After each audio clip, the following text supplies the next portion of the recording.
How y'all doing, everybody? So today we are going to critique my favorite movie from Disney Channel, one of the Disney original, Holes. This movie is starring Shia LaBeouf. It's, like I said, one of the greatest Disney Channel movies in my opinion. The plot, the characters, the songs, everything just made the movie perfect to me. And we're going to talk about it. So in this movie, a boy is wrongfully convicted of stealing something that was donated to charity. He was sent to court and he was asked whether he wanted to go to jail or if he wanted to go to camp. So Stanley said, "I've never been to camp. I'm going to go there." They sent him to this camp and he finds out that when he gets there, all he's going to be doing is digging holes all day. And he's going to be digging holes all day to build character. Now, what they don't tell you is that the warden there is hiding a secret, a historical secret. And what they're really digging for is buried treasure. But we're going to get into all of that later on. If only the woodpecker sighs, the bark on the tree was as soft as the sky. The wolf waits below, all hungry and lonely, and cries to the moon, if only, if only. Honey, I really like this family. Like, Stanley's family were the funniest family. I love the scene when the mom is like, "There's no curse on this family." And the dad is like, "There are on the men in this family." Because, honey, it's a curse. We know what we got going on. Don't tell us what goes on to us because you don't know. You're a woman. This only happens to the men. The grandpa, the daddy, and Stanley all knew what they was talking about. Well, let's take a minute to talk about the Yonats men, because I just feel like that was a good, prior to, excluding the first grandfather. The first Stanley, he actually was, but the other Stanley was pretty decent. Like the great grandpa, well, the grandpa, he looked good. Like, he seemed like a nice man. He shared his room with Stanley. He was involved with the family and everything. The daddy, even though he had bad luck, even though he was an inventor, he didn't never give up though. He had his family living somewhere. He was trying to support his family. He was moving forward, being ambitious, trying, even though he knew he didn't have a chance in hell, but he was trying anyway. And then Stanley, he had good character. He wasn't a liar. He wasn't a thief. Like, even though he had bad luck, he still didn't let it mold his life or let him determine who he was going to be. He still decided to be a good person despite that. Because, a lot of people, they like, my luck bad, my life bad, I'm going to be bad too. I'm just going to fall in line. But Stanley didn't do that. So I felt like the Yonats men were pretty good, except for the first Stanley. Because the first Stanley, I just don't have nothing good to say about him. I don't have nothing good to say about him. He wanted that airhead woman, and then the airhead woman wouldn't pick him or didn't know who to decide from, whether she wanted to pick some random slob or whether she wanted to pick Stanley. And then her daddy was actually going to give the girl a chance to decide. He could have convinced the girl if he really wanted her, but he was like, "Oh, she ain't going to pick me? Well, then I'm just going to leave and forget all of this and forget that and forget what I promised Madame Zeroni." Like, you still have obligations. Like, just because you done decided you don't like the girl no more, you made a promise, sir. Return to that mountain and carry Madame Zeroni up it. That's what you should be doing. But you worried about going on a boat and going to America. What even gave him that thought? He should have been thinking of going to America before he even decided to pursue the woman. Was he going to take the woman to America with him? Like, what was his whole thought on that? So Stanley decides to go to this camp for 18 months. Little does he know that this camp is going to be literal hell. First of all, the camp is in the bed of a lake that has dried up because it never rains here because the land is cursed, essentially. There are these yellow spotted lizards running around, and if they bite you, you're going to experience a painful, slow death. In the opening credits of the movie, there is a boy out there at this camp, and they're out there digging holes. The scene is set in the background. Everything looks hot, dry. You see the heat waves coming up off the ground. The sun is glaring on these boys. You hear a distant rattling. What is that? It's a snake. You see this boy walking up to a snake slowly with his toe out. His toe out because he'd rather get bit by a rattlesnake than endure any longer at this camp. So that just tells you how bad the circumstances at the camp are. Honestly, if I was Stanley, I think I would have crashed out. So he gets to the camp. Nobody is really feeling him. Nobody's really being nice to him. If I was Stanley, I would be like, why am I getting all this hate? I'm so nice. Like, I literally shouldn't even be here. Stanley literally shouldn't even have been there. He didn't even do anything. So everything's moving along at camp. They're digging holes. everything's terrible. They're miserable. But he's writing letters home to his mom saying, everything's great. This is the best time at camp. I'm so happy that, you know, I'm building character and stuff out here. Trying to make his mom feel better because, you know, his mom's already going through enough with the house smelling like feet because that's all his dad does. So they're out there digging holes one day and he finds a lipstick tube, an empty lipstick tube, old, has KB on it. Who's KB? Kate Barlow, kissing Kate Barlow. This is the woman who robbed his grandfather, who we're going to find out this is the treasure that he's going to get at the end of the movie. It's actually his, and that's why the treasure chest ends up having his name on it. So during this movie, we're going to see flashbacks from the 19th century, and that's when everything basically happened that caused the curse on this land. So when we flash back first and see Camp Green Lake's history, we see that this used to be a lakeside community, flourishing, beautiful, green grass, nice people, it seems like anyway. And we see an onion merchant. He's selling things on, this is a black man, an onion merchant. He's selling elixirs and onions and other things to the people of the community. And then we see that there's a young school teacher, a young blonde school teacher, and she sells peaches. She makes spiced peaches, and everybody in town loves her peaches. So one night, the onion picker and the school teacher get together and have a little rendezvous because we all know that Sam, I can fix that.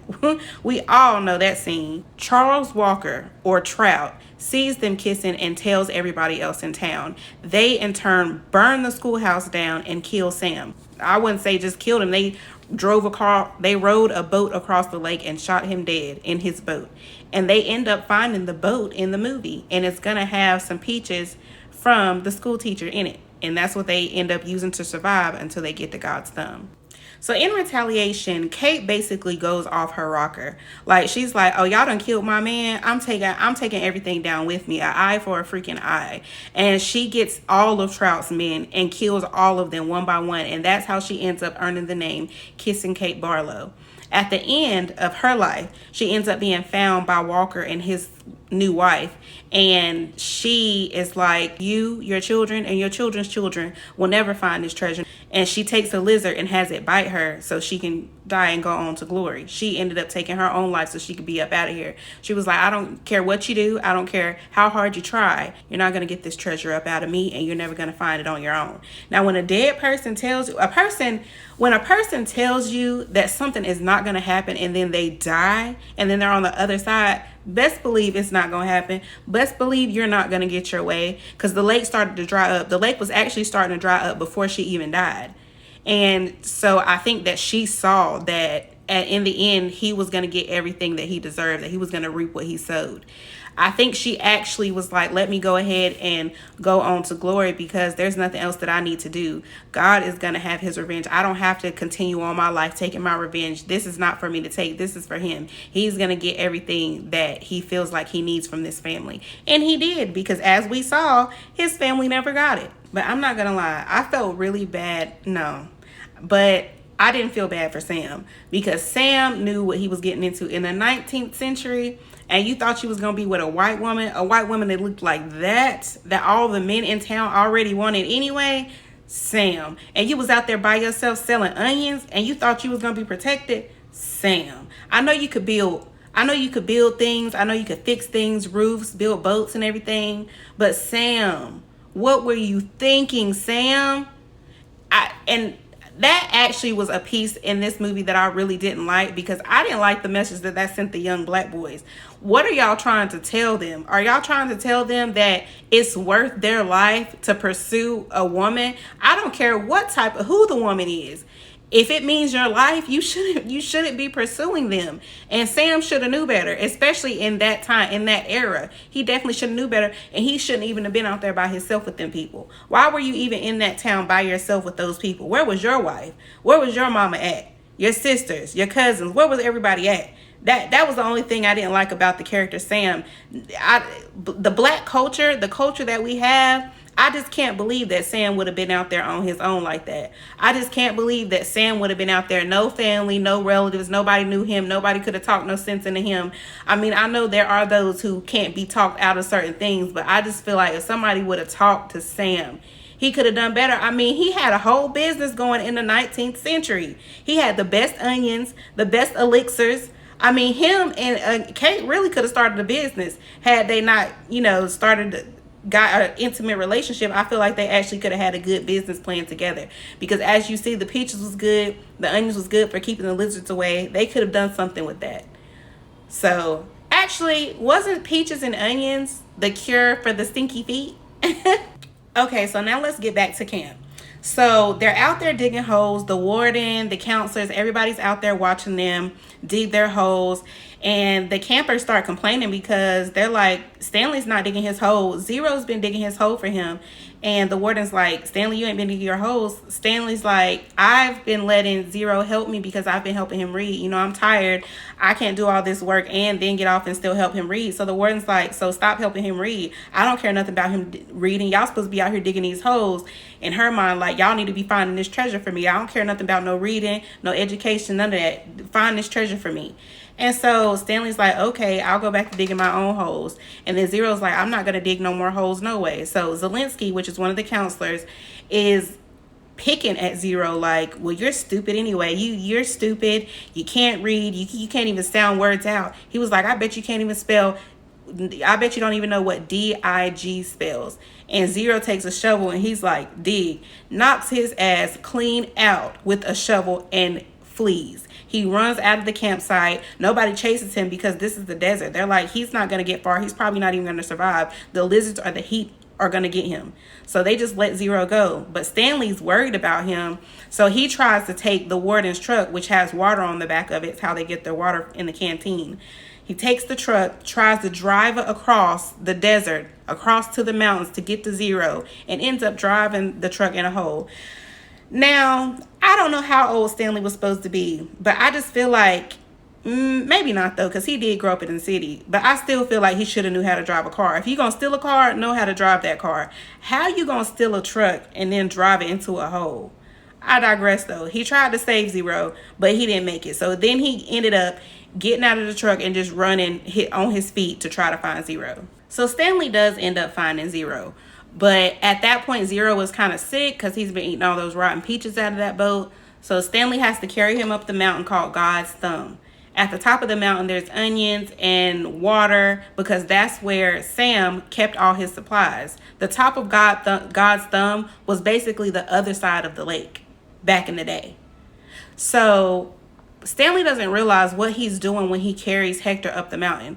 When he's carrying him up the mountain, he's breaking Madame Zeroni's curse.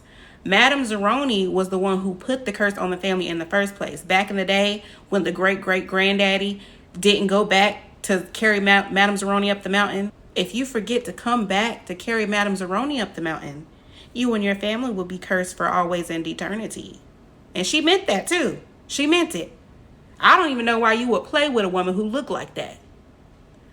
But he didn't go back to carry her, and that's how the family got cursed. But when he carried Zero up the mountain, it broke the curse. And while camping on the mountain, Zero tells Stanley that the reason that he's even at the camp is because he stole the shoes and threw them over the side of the bridge, and they hit Stanley, and he ended up just getting caught with them. So I actually don't know. I think because the curse was broke, Stanley started to get intuition, or he started to feel things because he was getting his luck back. The universe was restoring him the luck that he should have always had. He started to think about things that he should be doing, things that he might want to try. He said he was feeling lucky. So him and Zero decided to return back to camp. So when they got back to camp, they decided to dig one more hole. And as they're digging the hole, they hear something. And it ends up being the treasure chest. But when they pull it out, a whole bunch of those lizards come out too and jump up on them. Now, when the lizards jump on them, they see a light flash on them. It's the warden. It's those two little henchmen that's always with the warden. And they're like, oh, thank you for finding my treasure for me. Now give it to me. And so they're like, we're going to wait for these lizards to kill you first, though. And then we'll figure out what to do with your bodies. But we're going to get the treasure. And so they're like, no, we're not giving you this. This is ours. We found this. So luckily, Stanley taught Zero how to read, because Zero's looking at this like, I know these letters on this trunk right here. And so Stanley's lawyer comes, because Stanley was supposed to get out the day before anyway, but they refused because Stanley wasn't at the camp. They couldn't tell the lawyer that because obviously they would probably be arrested. So the lawyer comes back to get Stanley. They make them try to get them out of this hole. And when they try to tell them to hand the chest over, Zero's like, he's not giving this. This is his. This has his name on it. And sure enough, it had his name on it. Now the warden is looking all crazy like, oh my God, just let me see what's in it. Stanley's like, excuse me? Now, I know that's right, Stanley. I know that's right, Stanley. I remember when I first seen that part when he was like, excuse me, because that was her famous line. She was always like, excuse me. Yeah, excuse you. This is not yours. This is Stanley's. Back up off his treasure, ma'am. So Stanley got to take the treasure home. He made it a condition that he wouldn't leave without Hector. So Hector got to go with him. Because they had all that money, they got to hire a private investigator to find Hector's mom. And one thing that I liked about this movie too is that they didn't make Hector's mom like a drug addict or something crazy. Like, I really feel like she probably just didn't have childcare for him and would leave him places and then try to return. I think something might have happened to her though, like maybe she had gotten arrested for having, like, I don't know, a failure to appear for a ticket or something like that, and she had to spend a couple of nights in jail. And then when she returned, he wasn't there, obviously, because it had been days. I think something like that had happened. I wish they would have went into a little bit more to say exactly what happened to her to cause her to strand Hector like that. But either way, he got connected to his mom. Stanley, they and him became next door neighbors. They got endorsed in the Sploosh commercial. So I think everything turned out for them. Everything was great. But I just want to give a couple of shout outs. Sigourney Weaver, you did it in them jeans and them boots, girl. You was looking good in the movie. I remember when I was little seeing that. I didn't know who Sigourney Weaver was, but my uncle and my aunt who were watching it with me, they knew who she was. And so they were like, oh, that's Sigourney Weaver. You know, she was in da-da-da-da. She was in da-da-da-da. But that was my first introduction. And honey, it was a good introduction. You was working them jeans, girl. Digging up on, digging up on, oh, digging up on, digging up on. 2 suits, 2 tokens in hand. I got no respect cause I'm the new man. Got my shovel, shoes full of sand. Check out the tag, the name's Caveman, And the music for Holes felt really good. Like, Holes really felt like a black movie.